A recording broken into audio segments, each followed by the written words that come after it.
ఇంత అపచారం చేసిన తర్వాత కూడా ఇప్పటికి కూడా మీలో ఒక్క మాట రిపెంటెన్సీ రాలేదంటే మిమ్మల్ని ఏమనాలి, మిమ్మల్ని ఏ విధంగా ట్రీట్ చేయాలి, ప్రజలు ఏ భాషలో చెప్పాలి, ఇంకా ఏ విధంగా వాళ్ళు రియాక్ట్ కావాలి.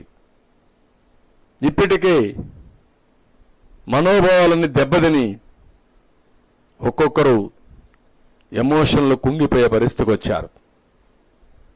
నిన్న పవన్ కళ్యాణ్ గారు కూడా ఈరోజు ఏది జరిగిన అపచారానికి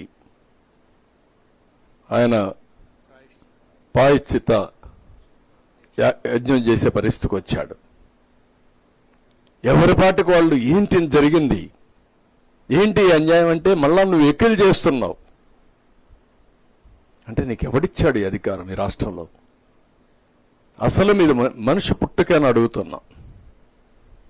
మీ ప్రవర్తన చూస్తే ఏదన్నా లెక్కలేదా మీకు? ఏదంటే చేస్తారా? ఏదంటే చేస్తే మేము సపోర్ట్ చేయాలన్నా మిమ్మల్ని?